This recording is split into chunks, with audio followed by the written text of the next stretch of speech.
on to one of the top interviews that we've had on this show. Speaking of or lucky. the top, yeah, very lucky. We got Townsend Bell. Sean had the pleasure of interviewing him, and he's going to be racing in the Indy 500 this weekend.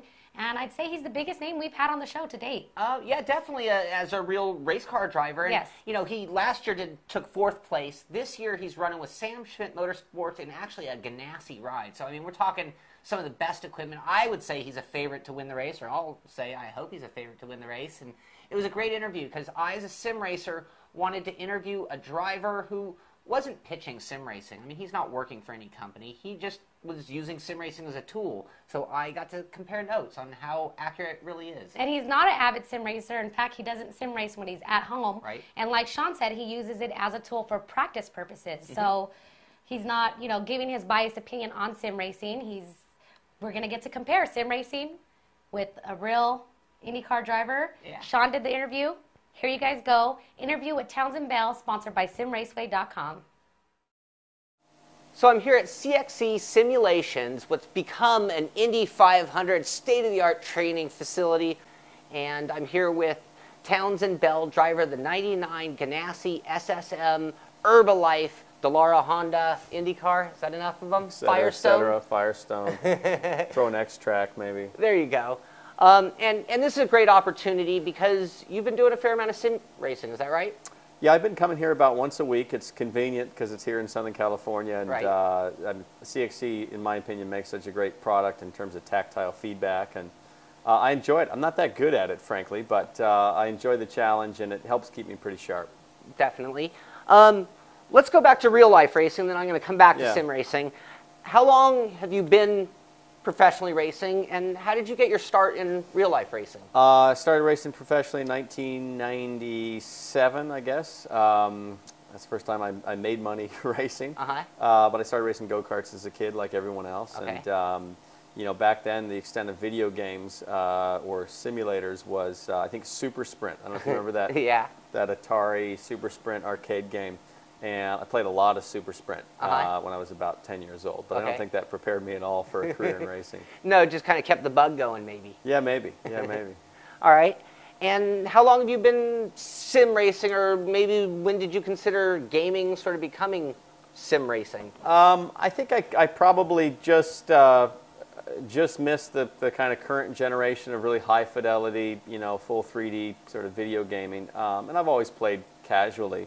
But I don't think until I started hearing rumors about McLaren having a simulator did it really sort of get my attention in terms of, wow, this could actually apply to my profession. I think prior to that, everything in racing games, and I never really played a lot of the sim stuff. I guess Grand Prix 2 or 3 or whatever, 4, I tried some of that.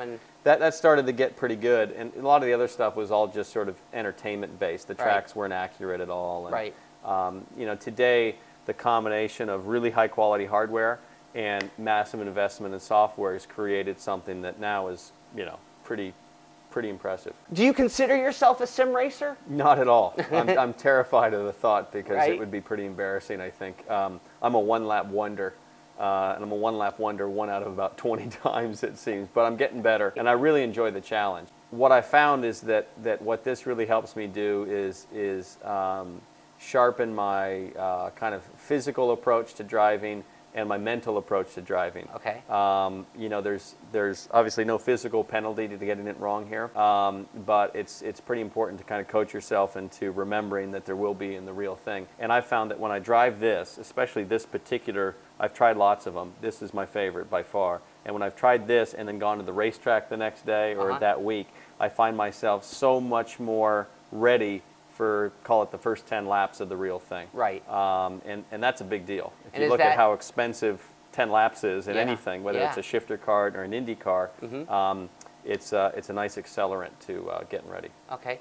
And is that carryover both physically and mentally? Absolutely. You know, physically it's not necessarily the strength required. It's just kind of the fast twitch, you know, getting your hands, your forearms, and your feet especially sort of alive and ready to go and active. Okay. Let's stay on the physical end for a second. I think it's really hard for most sim racers to really think about the steering wheel and comparing it to what you might feel in a real life car.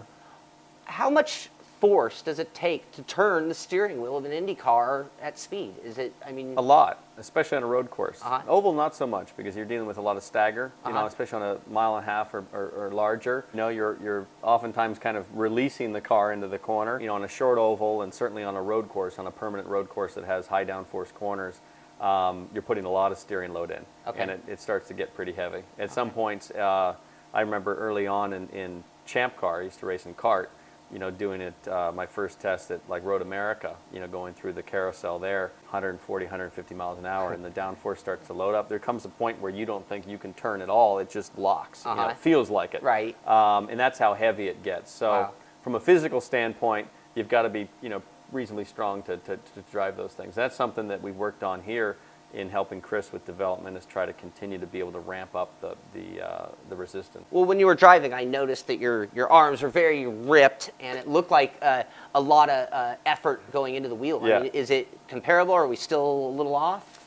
I do a lot of toning exercises at home, Isometrics? just to make sure the ripness is exaggerated. No, yeah, it's physical. That's what's so impressive about like Danica. I mean, she's tiny, but she's strong. Right. You know, and she works hard at it, and so it definitely can wear you down on a long race. But if you've got a car that handles well, it definitely helps alleviate some of the strain. Okay. Yeah. Let's switch to the mental type preparation.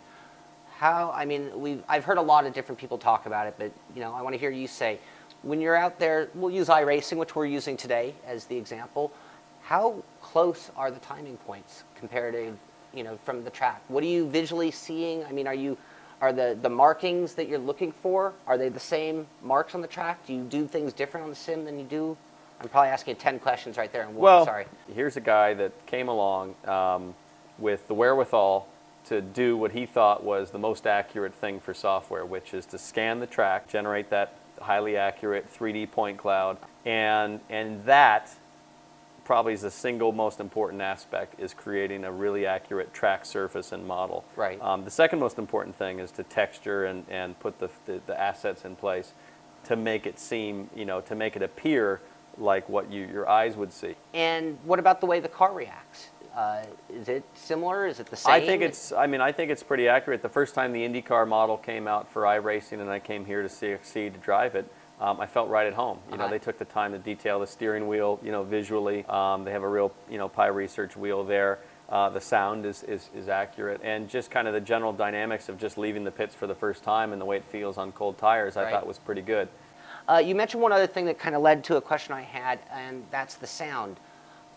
When you're in an Indy car at 200 in your helmet, do you hear the engine? I mean, is it behind you and 200 miles an hour behind you? Do you hear wind? What hearing sensation is going on at that kind of speed? You hear the engine, and you hear the wind. And mostly you hear the wind. But we have you know, earpieces that are form-fitted that take out a lot of that noise.